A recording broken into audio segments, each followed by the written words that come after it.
Morning,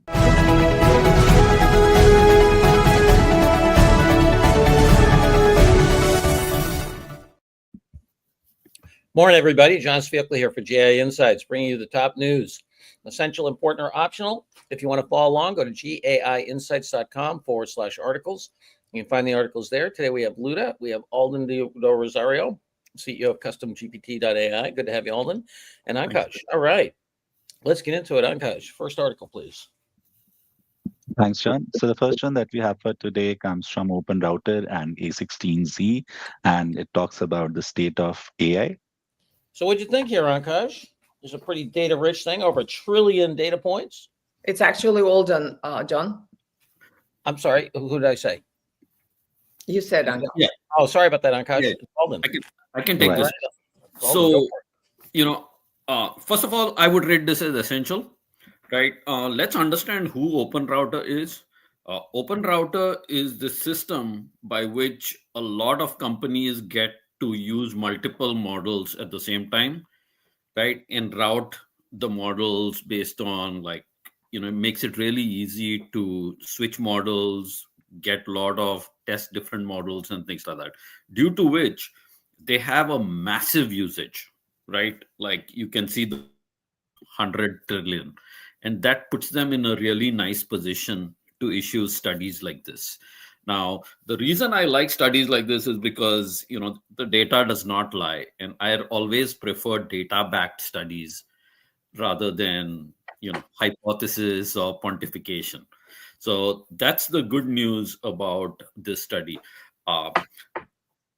One thing is that it might be a little tech heavy. Like when I looked at it, it's super numbers oriented. So some people, the business crowd might like the Mary Micker type, cliff notes, but the techie crowd will definitely want to go deep into the data here and see what is happening. So definitely a must read for people who are especially data oriented.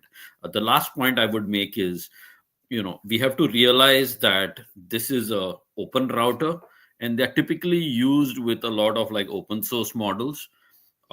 Somebody like us, if we want OpenAI, we don't go through OpenAI router, we go straight to OpenAI or we go straight to Anthropic. So the data might be slightly skewed towards open source models. So I would take that with a slight grain of salt. All righty. What do you think, Luda? Essential? Yeah, I rated it essential. It is, as Alden is saying, mostly open source models. However, the trends of what is happening, what are the major applications, who is leading, which model is leading in which areas and whatnot, is actually very revealing. I feel that enterprise leaders need to know this, need to understand what are the dynamics of that space. And it's indicative of the overall place of closed models as well. So I agree with essential. All righty. Another essential vote. Where are you on this, Ankash? I was also essential on this one, John. I think it has some great insights regarding where open models are playing, what are the areas where people are using those open models. If we see in the programming space, it's mostly closed models rather than open source models, then where the Chinese models are playing. And then we also see that one of the models, so Meta Llama, their sort of usage has reduced over the last 6 months, whereas Mistral is coming up as another open source leader there. And then it also talks about the rise in use of inference models, so basically the reasoning models, right? So that's a great data point to have. It shows what we have been discussing, that after the release of DeepSeek in January this year, the use of reasoning models sort of exploded and it has grown at an exponential pace. So it kind of highlights that as well. So I think, as Alden mentioned, this is all backed by data, but slight bias because maybe the ChatGPT queries or Anthropic queries which are not going through this, that's another set of data that will be interesting to look at. But despite that, an essential read for any AI leader. Yeah, I was essential as well. I mean, you look at some of the things in here. First of all, the notion that we've been talking a lot about is that the future is going to be a combination of proprietary and open models. And then I thought was really interesting is what they call fantasy is a big use. That is, interaction, creativity, and so forth, as well as programming, huge use. Another interesting thing I thought was that when people find their model, whichever model it is, to do a complex task, then that's really the sticky part, right? It's not, there's a lot of model, it seems like there's a lot of model shopping until people start to really scale. And we have our rise maturity model, research and education, islands of innovation, scaling, and emergent intelligence. I believe at the scaling part is where you're probably going to get lock in, or at least participation in some model. But and I guess last but not least, we've been talking a lot about the fact that we think there's two populations. There's the early adopter population, which is really creating whole new kinds of business processes and productivity, and then there's the rest. And so leaders have to be careful about averages. And I think that this data would support that hypothesis, because they talk about when people get to real use, is incredibly sticky.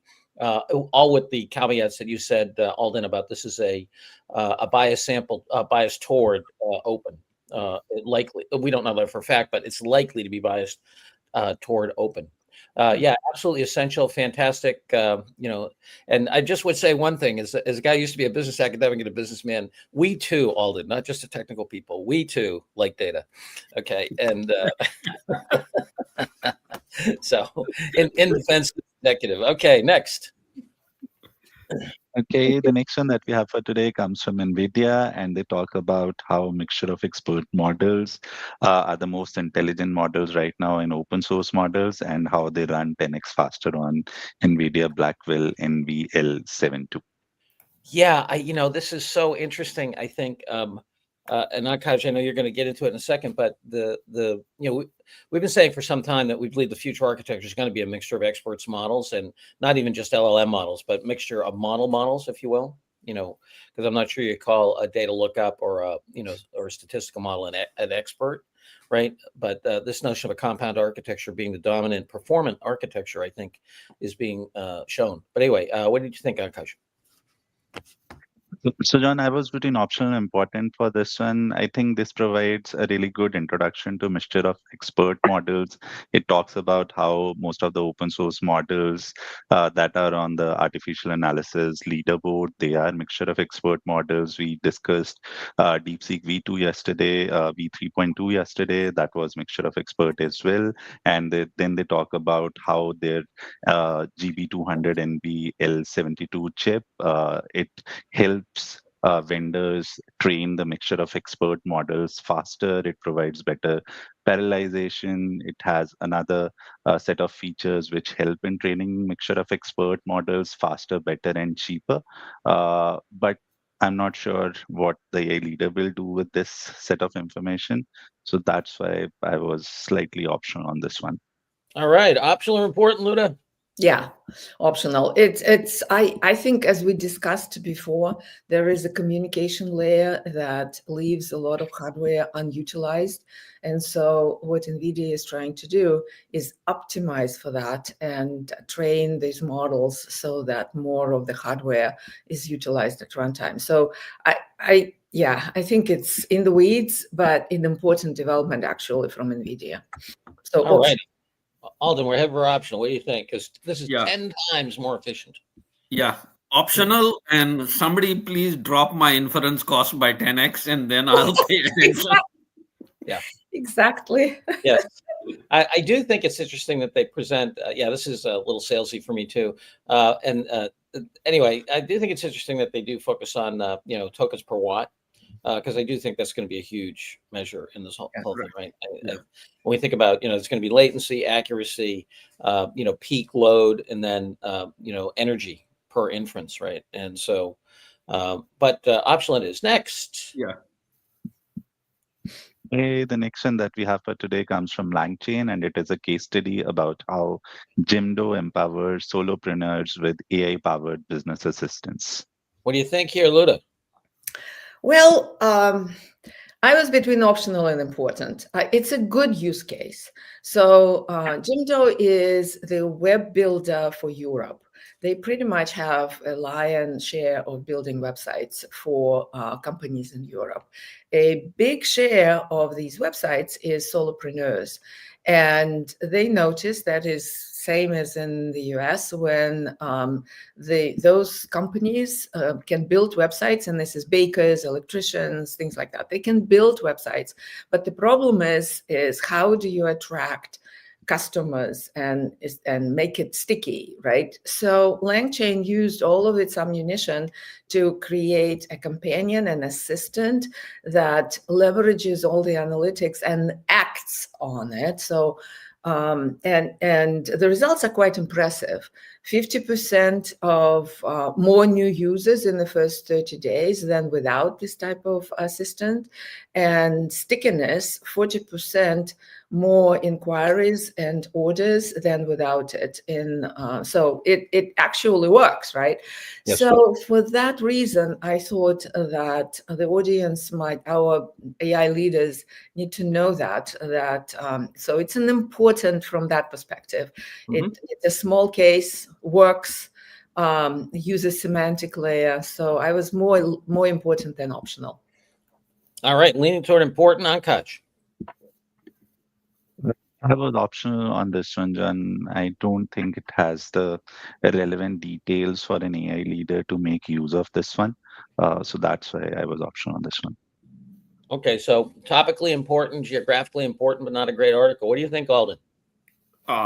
Anything to do with LangChain, I am like default optional, right?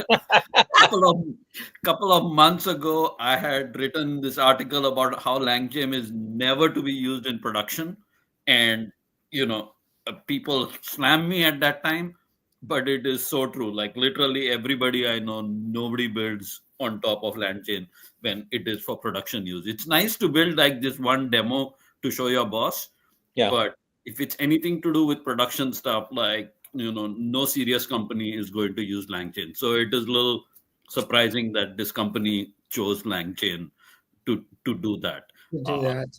I And also was there, wondering- it's interesting that they are in the dark ages. They talk about optimizing SEO, and that's really like behind the market, I think. So yeah, I will agree with optional. All right, optional it is. Ankash, next. Okay, the next one that we have is again a case study, this time from AWS, and it is titled MSD Explores Applying Gen AI to Improve the Deviation Management Process Using AWS Services. All righty, sounds like this is going to end up optional, Alden. We got more on LangChain here. What are you doing? Yeah, this is definitely optional. I like that AWS puts out these nice little recipes, right? Which, if you're an architect at a biotech firm, or in this case, a pharma firm, right, you can bootstrap yourself with these recipes and literally show a proof of concept very quickly, right? So, these recipes are nice, but, when rubber hits the road, like I looked at these diagrams and like there's like a million things missing from these diagrams. This is like the most basic diagram in the world. You could do a hello world application and it'll be the same diagram. Yeah. Right. It's at the level of granularity that is relevant everywhere and nowhere. Yeah. It's literally that. If you do hello world, it's the same thing. It's like you'll have OpenSearch, you'll have RDS, you'll have Bedrock, and it'll respond to you hello, right? Yep. And so, Alden, what do you recommend instead of LangChain? We have a question. What people do is they just use the in-house SDK. So, if you're using OpenAI, just use the OpenAI SDK. Or if you're using Anthropic, use the Anthropic SDK, right? Like LangChain is not adding for the complexity it adds and all the bloat and all of that. It's just too much, for a production use. All right. Even the semantic layer, the graph, when you trying to teach it the meta, in your metadata. Graph is good. Yeah. So I have to clarify on that. LangGraph is good. Yes. Right? Okay. In fact, we ourselves now use LangGraph. Yeah, so now Yeah. the truth comes out. Yeah, so it's this Lang Smith. This is the right. This is their production engine. That's what you should avoid, right? But the Lang Oh, no, graph, Lang chain is the one to avoid. Lang oh, graph Lang is, chain. Okay, okay.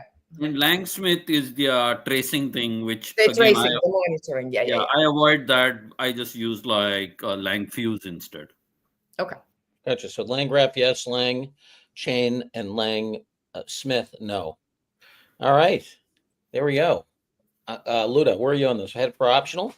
Yeah, this has no, this is an experiment. They haven't scaled it, and they really haven't even told us what the targeted impact can be. So this is really, and as Alden says, the implementation details are also missing. So missing major things. So no, optional. All right. Ankash. Big O? Optional, optional, John. All Yes. righty. Next it is. Optional and next. Okay, the next one that we have for today comes from GE Lab Zero, and they have a local deployable GE Lab Zero 4 billion parameter master Android app. I continue to be amazed by how ridiculous the naming conventions are for companies and products and everything here. It's like, what happened? Anyway, what do you think, Ankash? So John, I was between optional and important for this one. So basically what they have done is they have fine-tuned a Queen 3 vision language model, and they are using it under the open source mobile GUI agent, Mhm. which can be productized or which can be installed on your Android device. And then you can give it instructions through text. The instructions will go to the model will take a screenshot, and then it outputs a sequence of actions. It can be a click, swipe, text input, or something else, and then it completes that task. They have also released Android Daily, which is a benchmark, and they have tasks on that benchmark like ordering food, booking rides, shopping, and bill payments. And they claim that their particular model, it performs better than the general purpose model. So they compared it to, I think, OpenAI's open source model.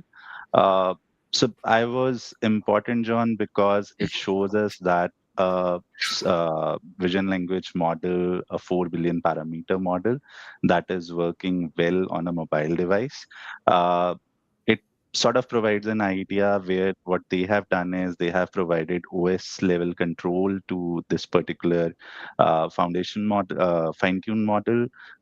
So maybe that can be a recipe when we want to work on our devices as well, maybe PCs or other devices.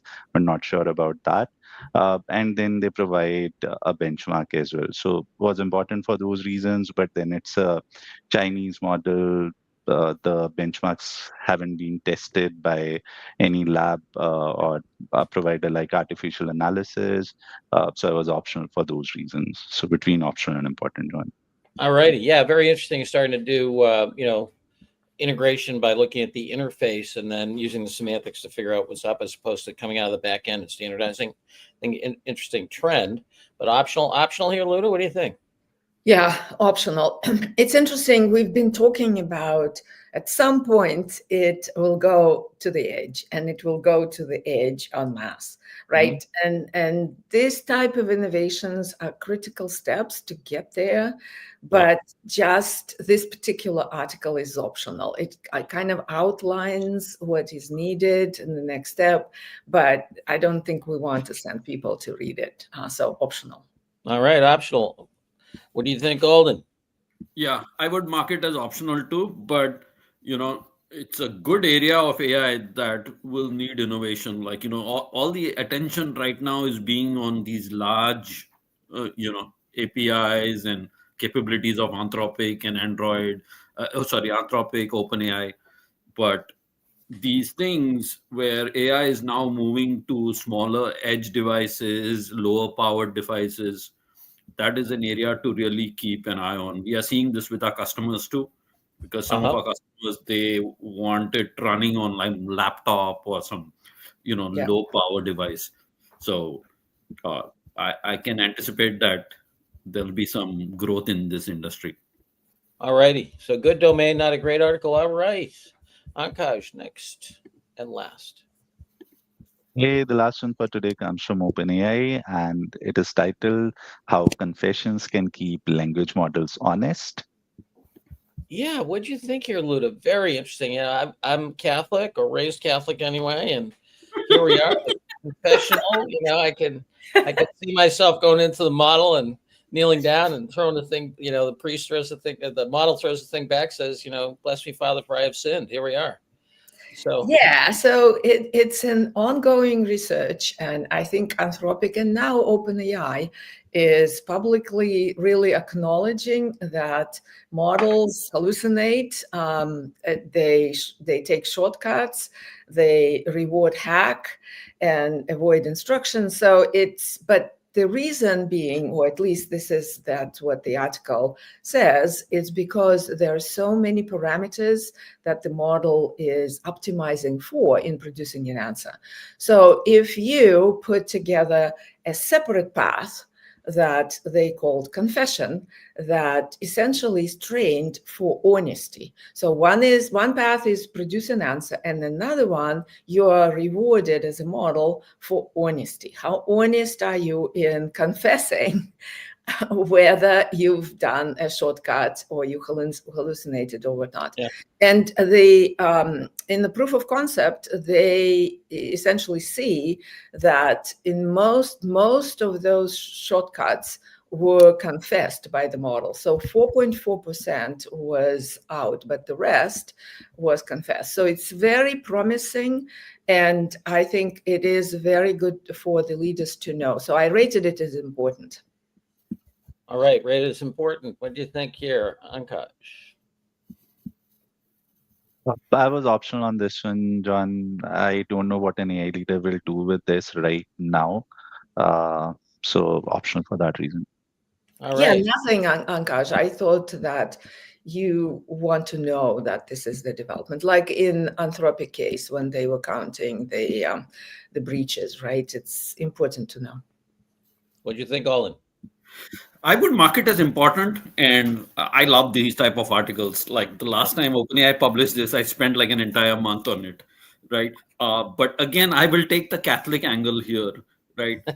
What's the right approach? Is it the model confessing, or is it judges analyzing the model based on the exact same thing, right? Yes. Which one is more effective? Is it better to have a series of judges that is checking for honesty, hallucination, accuracy, and all of that? And is that package better than the LLM self confessing? Because the LLM is busy trying to optimize for its own, reward function is. So Yes. asking the LLM to do two things, which is, you know, optimize for reward and also be honest, Yes. is probably asking for too much. Yeah, Well, but it's a step in the right direction, Alden. You're right. If then that thing is fed into an action agent, right, to fix those things. So there's no action from confession, it's just confession. But if you use it in the evaluations later on, I think that's where the value comes from. yeah. So No, I it's agree interesting. with Kevin Yeah, I mean, Kevin is commenting, "Hey, we need to deal with lots of things around hallucinations, and change the industry benchmark so that they're not rewarded for Yeah. guessing." And then, you know, uh, she's just saying, "Hey, look, but what about do they even know they're hallucinating?" What I think is fascinating is that these, to me, are inductive control parameters, if you will. Okay, so like one control parameter is the answer correct against some standard? Then there's another angle in a control parameter, which is let me, tell me your process. I think of the confession thing as kind of like one dimension on a reflection on process, and then you're judging that. You know what I mean? So I think it's going to be really interesting as to what we think the semantics, where we think the semantics are to get us to quote unquote truth. How much it will be process X-rays, if you will. How much of it will be outcome X-rays? How much of it will be voting, as you said, Alden, where you've got different experts that are, I think the architecture of the epistemology of truth and the stuff is evolving. You know what I mean? Anyway, I'm going to have to give this at least an importance, just because I'm Catholic. I mean, you're talking about models confessing. I want to know when we're going to do just a priest model next, or Sister Martha. I remember Sister Martha. She had the thing in her face, squished out. I want the Sister Martha model. So John, to the notion whether it knows that it's hallucinating, Yes. Ashish, I think I looked at the paper, underlying paper.